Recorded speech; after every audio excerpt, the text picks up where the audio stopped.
Hey everyone, Kyle, the Death Knight of Anime here, bringing you something different. With season two of My Hero Academia fastly approaching, I decided to I plan to actually. I thought I'd give you guys a heads up that I do plan to actually review the season two episodes, so I'd look out for that.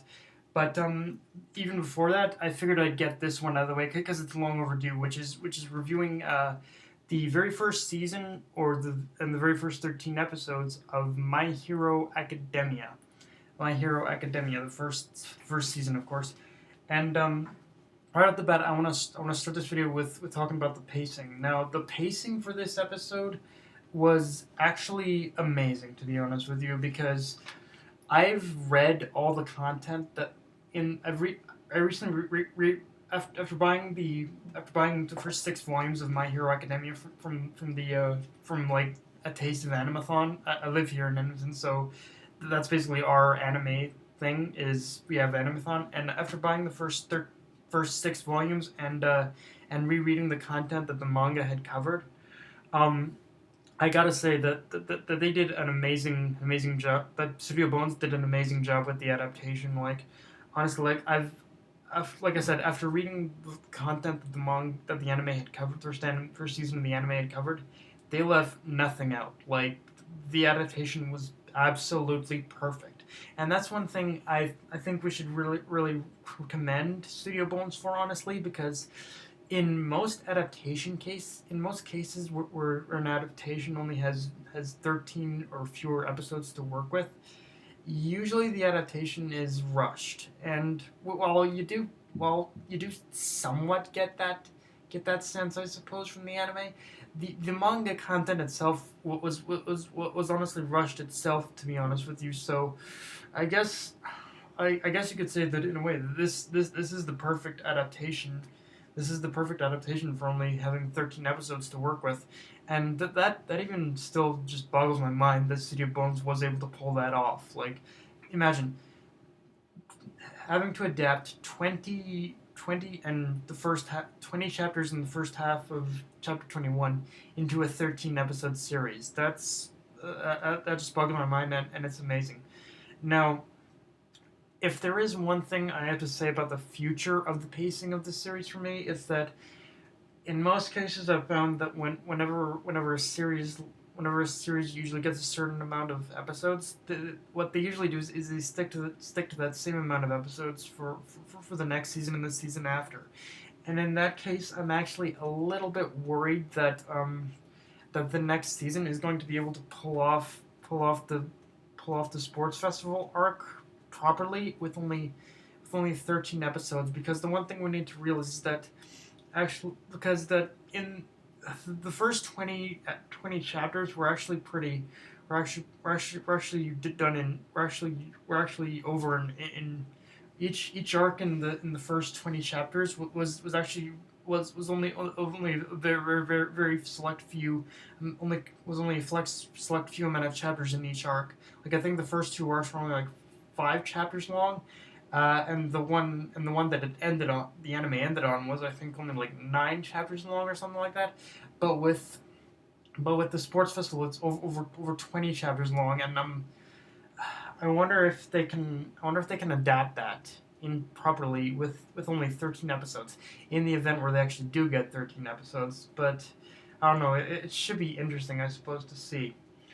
Um, I guess we'll just have to wait and see. But again, I do plan on covering season two episodes, so yeah, we'll just have to wait and see as to what it does. Um, Now let's move on to the animation. Honestly, it's Studio Bones. Like, I'm not gonna lie to you guys. I'm this one. It's just gonna this particular section. It's just gonna be doing a little dick sucking for Studio Bones, because honestly, Studio Bones is, I think, an anime production company that I think just falls under the radar a lot, unless you've watched maybe like any of the Full Metal Alchemist series, or or or Soul Eater, or hell, even I think they also do Noragami too. I think is what they did. I haven't watched Noragami personally, but I heard the Studio Bones did that one as well. Actually, they also did. Actually, they also did Snow White with the red hair. That's another one of the recent projects. But the bottom line I'm getting here with the animation is amazing. Like it's very bright, it's very colorful, which I guess in a way kind of lends itself to the fact that we're dealing with a superhero type genre here. Like I've always found that from watching One Punch Man and watching My Hero Academia and all these other superhero based anime is that the color palette and the animation is very colorful. Like there's, it just provides a bright experience for us.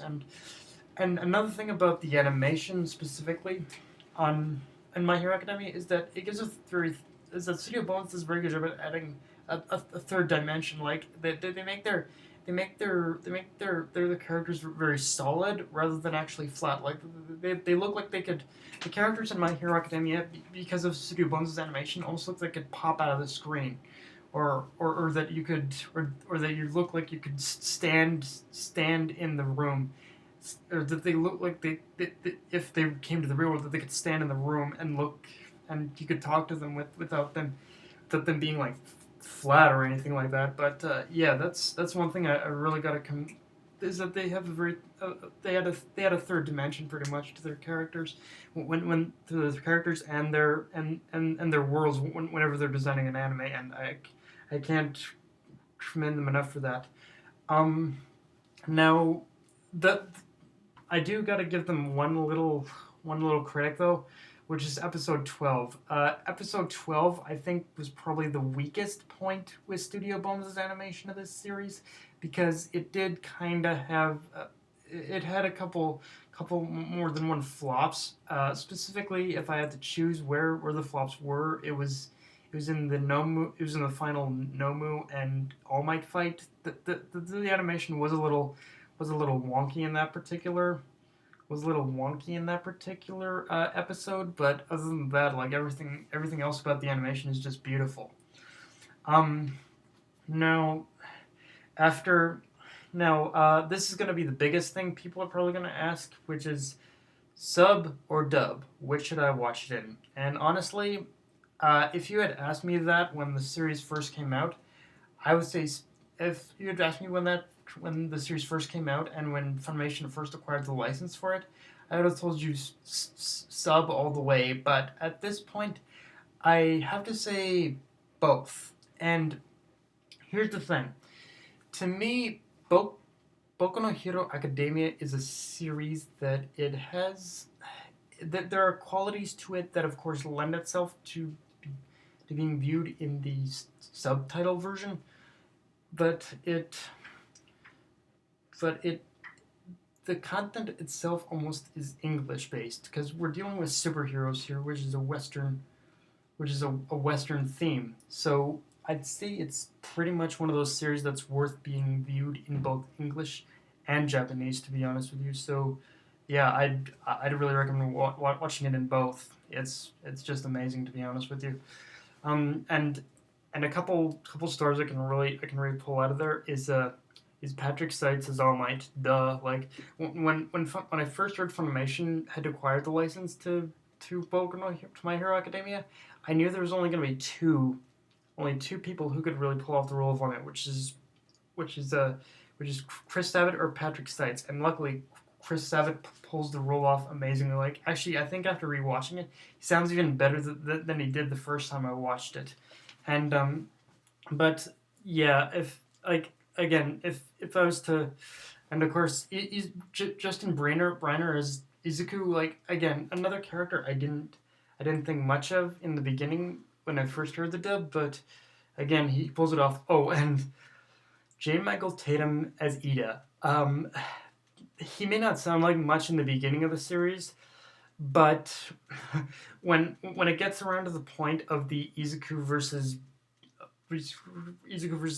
Katsuki fight during the mock trials and whatnot, it's fucking hilarious to see J. Michael Tatum actually pretend to be a villain. Like it's fucking hilarious to hear him do all this corny ass villain talking. Yeah, it's just amazing. Like yeah, that's one. Okay, so I'm okay. So I'm talking about the English dub here quite a bit, but yeah, again, I reinforce that both the sub and the dub are both good, but for different reasons.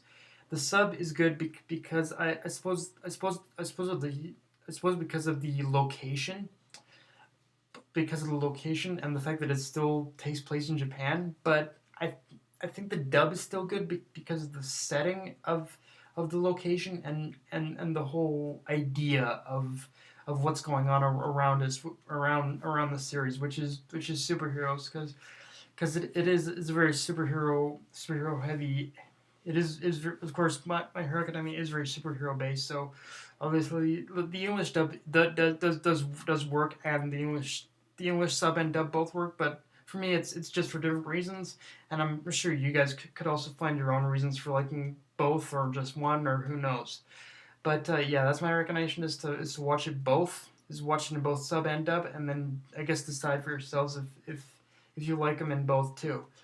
Um, now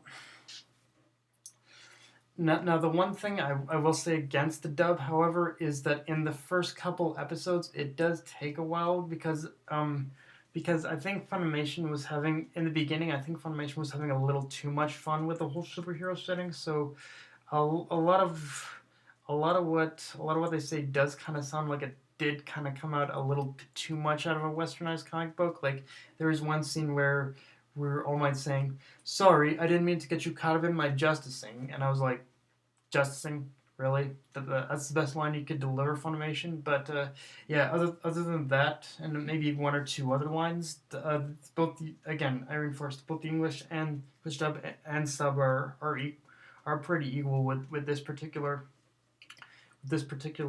series, because they both do manage to get the point across, and the translation of the viz of the lines of the manga are pretty good.